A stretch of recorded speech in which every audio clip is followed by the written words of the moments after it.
tardes. Nosotros les vamos a hablar sobre los trastornos mentales. Estamos conformados por Mireya Martínez, Tennessee Ponce, Mariana Torres y una servidora, Fernanda Zamacona.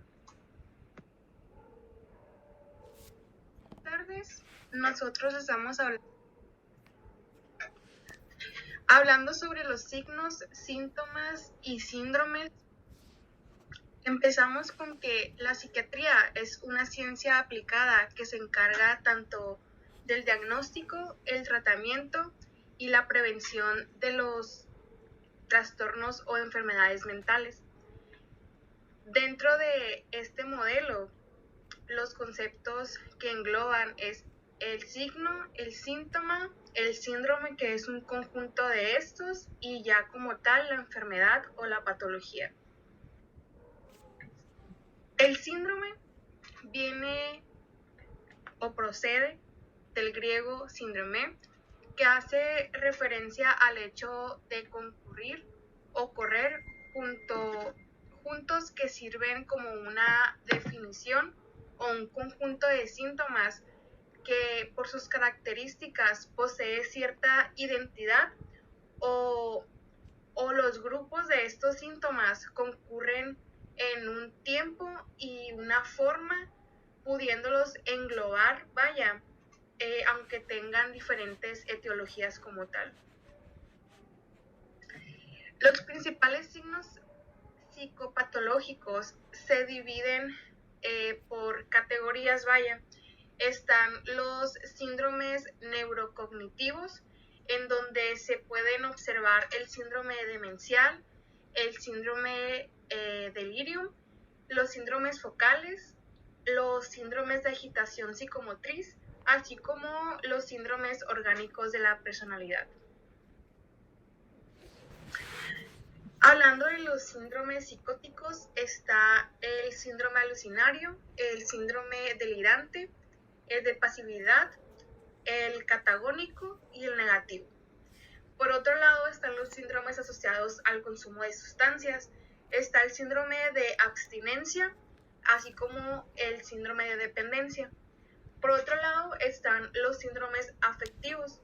En esto se encuentra el síndrome maníaco y el síndrome depresivo.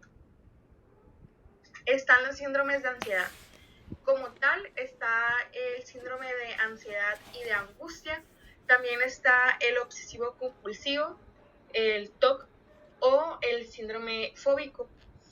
Están los síndromes somatomorfos, que aquí está el síndrome de somatización, el síndrome hipocondriaco, así como el de conversación y disociación. Por otro lado están los síndromes de disfunción alimentaria. Aquí está tanto la ingesta compulsiva o por el otro lado está la restricción alimentaria. Hablando ya del primero, que es el síndrome neurocognitivo, encontramos básicamente síntomas que reflejan una alteración de las funciones cognitivas. La alteración puede constituir en un deterioro global y por lo general progresivo, con mantenimiento del nivel de conciencia, como sucede en el síndrome demencial. Luego está el síndrome de delirium, que esta es la presencia de alteraciones en ya la atmósfera psíquica, acompañadas de hiperactividad motora, cuando se trata de un síndrome de agitación psicomotriz. Luego están los síndromes focales, que bien definidos por un grupo de síntomas asociados a la afectación de áreas cerebrales específicas, y por esto el nombre que deriva focales, porque según en donde esté afectada el área, se va a llamar síndrome frontal, síndrome parietal o síndrome occipital, según el área del cerebro que sea afectado, y por ende se llaman focales. Hola, mi nombre es Mariana Torres y nosotras vamos a hablar sobre los grandes síndromes psiquiátricos. Hola, mi nombre es Mariana Torres y nosotras vamos a hablar sobre los grandes síndromes psiquiátricos. Primero tenemos el síndrome psicótico, el cual es un síndrome que está afectado la capacidad del juicio y el sentido de la realidad. Tenemos varios subsíndromes integrados al síndrome psicótico y se definen con la función de presencia de alucinaciones. Tenemos el síndrome alucinatorio, el síndrome delirante, el síndrome de pasividad, que esta es la sensación de pérdida de control sobre los propios contenidos psíquicos, el síndrome catatónico, alteraciones graves de la motilidad, y síndrome negativo, que es el deterioro de funciones psíquicas, tales como la motivación, la afectividad y la comunicación. Tenemos también el síndrome asociado al consumo de sustancias, en los cuales tenemos dos subíndices, que es el síndrome de la dependencia, que se caracteriza por el deseo de consumir o el aumento de la tolerancia o la necesidad de tomar cantidades mayores de la sustancia para obtener el efecto deseado. También tenemos el síndrome de abstinencia, el cual supone la existencia de una dependencia ya previa y de una interrupción del consumo. También se caracteriza por el deseo irrefrenable de volver a consumir la sustancia y se caracteriza por irritabilidad, cambios del carácter o dificultad para concentrarse. Tenemos también el síndrome afectivo o de humor, donde tenemos dos subsíndromes básicos, que es el maníaco, el síndrome maníaco, que es la exaltación del ánimo, la euforia y la expansividad, y el síndrome depresivo, el cual es el estado de ánimo bajo con predominio de tristeza. También tenemos el síndrome de ansiedad, en donde tenemos tres subsíndromes, que es el síndrome de ansiedad / angustia, que está caracterizado por tensión motora, hipervigilancia y hiperactividad vegetativa. Tenemos también el síndrome obsesivo compulsivo, en donde la ansiedad es asociada a obsesiones o a compulsiones, y el síndrome fóbico, el cual es la ansiedad a aparecer en relación con situaciones u objetos específicos.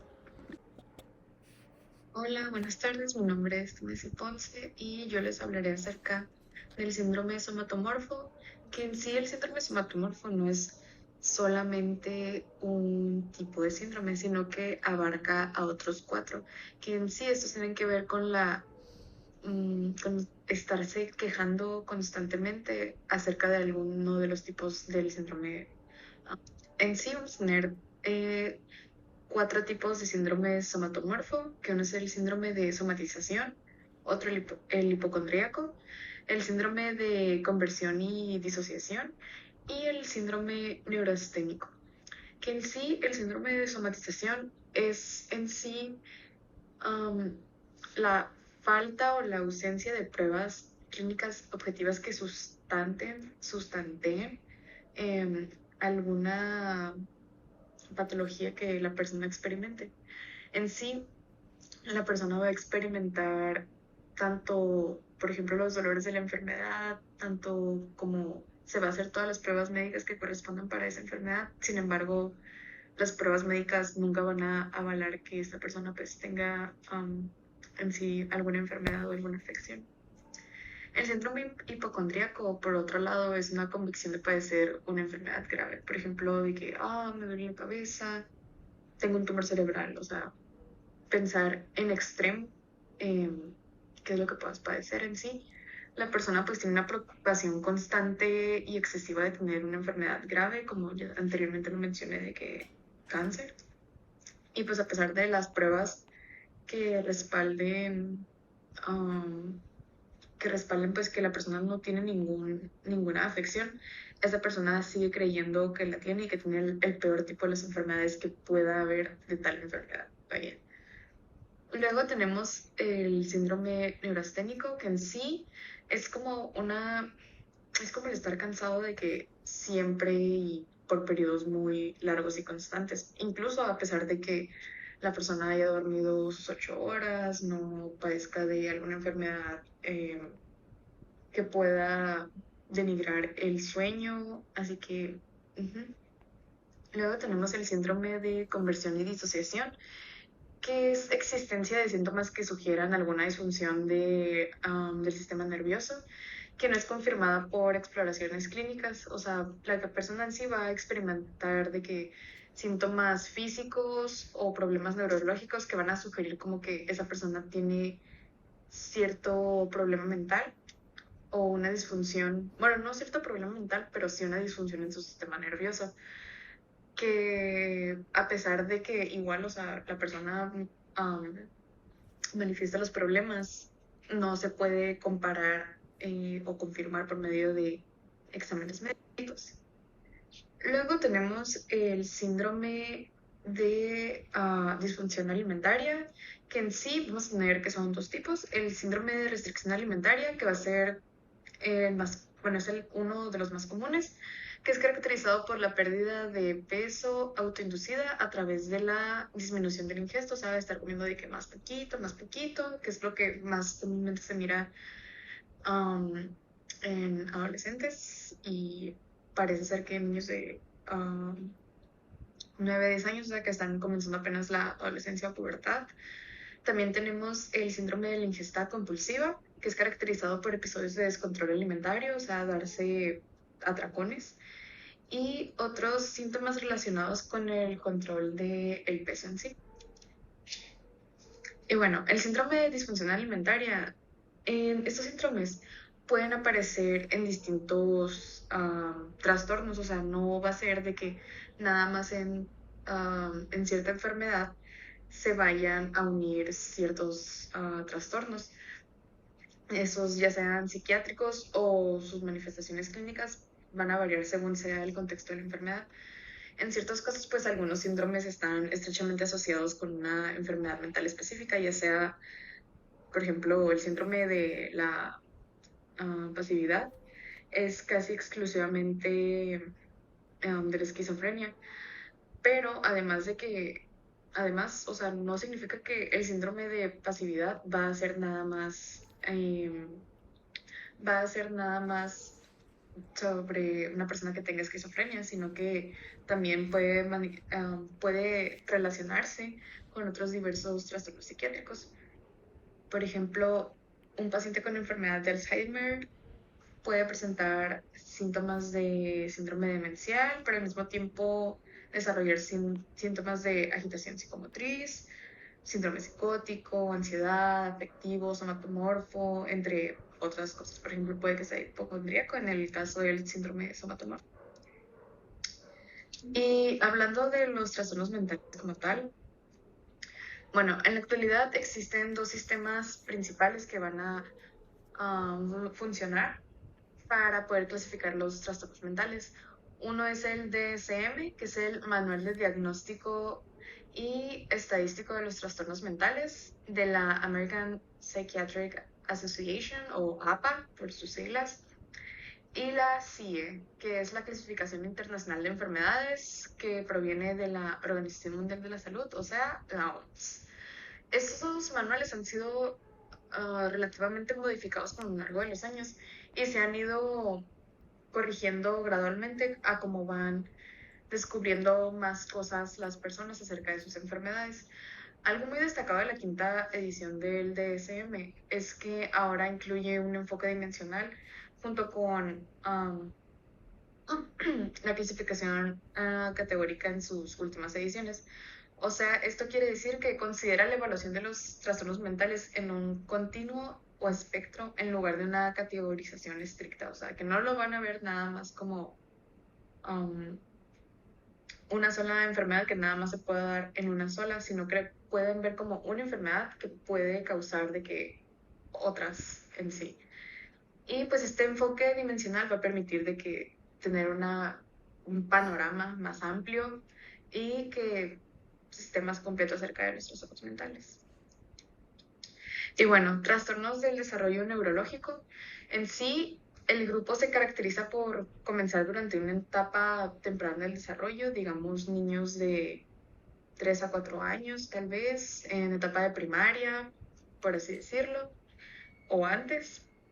Y pues estos trastornos causan ciertos déficits que pueden afectar el funcionamiento personal, social, académico o laboral. El individuo va a poder presentar síndromes tales como trastornos del espectro autista, ya sea con discapacidad intelectual, o trastorno por déficit de atención, ya sea con hiperactividad, sin hiperactividad, etc. Luego tenemos igual trastornos del desarrollo neurológico que, como anteriormente les comenté, van a incluir tanto las discapacidades intelectuales o retrasos del desarrollo intelectual como trastornos de la comunicación. Vamos a tener trastornos del espectro autista, que tenemos el autismo clásico y el síndrome de Asperger y otros trastornos generalizados en el desarrollo. Y por el otro lado vamos a tener trastorno por déficit de atención con hiperactividad, que pues como el nombre lo dice, con características de inatención, hiperactividad e impulsibilidad en los niños más comúnmente. Luego tenemos trastornos del aprendizaje, que es que se presente un cierto grado de dificultad al momento de que el niño quiere poner a trabajar su cerebro en actividades como la lectura, escritura o las matemáticas, que no son como el fuerte de muchas personas en sí. Y también tenemos los trastornos motores, que ya sea tics focales, tics motores, problemas de coordinación, vamos a saber distinguir cuál es la derecha y la izquierda, etc. Y bueno, hablando del espectro de la esquizofrenia y otros trastornos psiquiátricos, tenemos que la esquizofrenia se va a caracterizar por la presencia de síntomas poco comunes en población en general, ya sean estos delirios, alucinaciones, pensamiento desorganizado, conducta motora normal o síntomas negativos. Los delirios van a ser todas aquellas creencias en conflicto que entren con la realidad, pero incuestionables para el individuo. O sea, si la persona te dice que no, es que yo creo esto, o sea, para la persona siempre va a seguir siendo eso, le digas lo que le digas, y abarcando pues una amplia variedad de temas. O sea, puede hablarte de 1000 cosas en un momento o de ninguna en todo momento. Alucinaciones pues son percepciones de sin estímulos en sí reales que se van a poder manifestar ya sea en diferentes modalidades, ya sea sensoriales, auditiva, que es la más común en personas pues, esquizofrénicas, que es el característico, es que escucho voces, y pues otros trastornos psicóticos en sí. Y pensamiento desorganizado, saltar de un tema a otro y, o sea, que la persona en sí no pueda relacionarse con otra porque no encuentra en sí cómo mantener una sola conversación al mismo tiempo, ¿saben? Y luego tenemos la conducta motora normal, que puede manifestarse de diversas formas, ya sea desde agitación impredecible hasta falta de reactividad al entorno, de que puede estar tal vez perdido viendo un punto en la pared y eso pues es algo anormal de su conducta motora. Y en el 5 tenemos los síntomas negativos, que aquí vamos a incluir la reducción de la expresión emocional, abulia, que es la incapacidad para iniciar y llevar a cabo actividades con un propósito, o sea, pierde como las ganas por hacer la cosa. Pobreza del lenguaje, incapacidad para experimentar placer o retracción social o pérdida de interés en las relaciones sociales en sí. Y bueno, la esquizofrenia se va a caracterizar por la presencia de trastornos comunes en la población en general, y en sí cada punto pues de la pantalla, vaya, pues cada uno tiene de que su trastorno, o sea, de los pasados, o sea, sí. Mi nombre es Mireya Martínez y yo les voy a seguir hablando sobre algunos trastornos mentales, iniciando con el trastorno bipolar y trastornos relacionados. El trastorno bipolar se clasifica en trastorno bipolar tipo 1 y trastorno bipolar tipo 2. El trastorno bipolar tipo 1 se caracteriza por el trastorno maníaco o es el trastorno maníaco depresivo tradicional, el cual se caracteriza por la alternancia de episodios de depresión mayor y episodios de manía. Los episodios de manía se caracterizan por la presencia de una autoestima elevada, euforia, locuacidad, ausencia de sensación de cansancio, hiperactividad, etc. Y los episodios de depresión mayor se caracterizan por todo lo contrario, por presentar un estado de ánimo deprimido, tristeza, desinterés, insomnio, agitación, etc. En el caso del trastorno bipolar tipo 2, se caracteriza por la alternancia de episodios depresivos y de episodios hipomaníacos. Estos es muy parecido al tipo 1, solamente que con síntomas más leves. Y dentro de los trastornos relacionados al trastorno bipolar está el trastorno ciclotímico, el cual implica la existencia de episodios persistentes de morfología hipomaníaca y depresiva. Esto quiere decir que las personas que padecen este trastorno representan estos episodios con su cara o su cuerpo. Pasando a otro trastorno, que son los trastornos depresivos, pues estos tienen en común ciertas características como la tristeza, sentimiento de vacío, sentimiento de humor irritable, dificultad para experimentar placer y cambios cognitivos y somáticos. Pero lo que diferencia un trastorno depresivo de otro puede ser la duración, el tiempo o la etiología probable que lo esté provocando. Dentro de los trastornos depresivos voy a mencionar 5. El primero pues es la depresión mayor, que lo mencioné en el trastorno bipolar tipo 1, el cual se caracteriza pues por la presencia de estado de ánimo deprimido, tristeza, desinterés, insomnio, agitación, etc. Y otro es el trastorno depresivo persistente o distimia, el cual los síntomas son más leves, pero se manifiestan por un largo tiempo, y para que se considere que una persona tiene o padece este trastorno, los síntomas tienen que ser persistentes por lo menos 2 años seguidos. Y otro trastorno depresivo es el trastorno disfórico premenstrual, el cual es una forma episódica que afecta claramente solo a las mujeres, y esto es durante la fase luteínica de su ciclo menstrual y casi siempre aparece una semana antes de su menstruación. Otro trastorno depresivo es el trastorno de desregulación destructiva del estado de ánimo, el cual se caracteriza por la presencia de estados de ánimo permanentemente irritables y estallidos de enfurecimiento frecuentes, así como agresiones y otras alteraciones del comportamiento, y por lo general este trastorno depresivo aparece en la segunda infancia o en la adolescencia.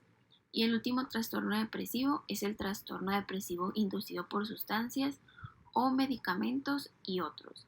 Este es un tipo de depresión que es provocado por el consumo de sustancias o la administración de ciertos medicamentos.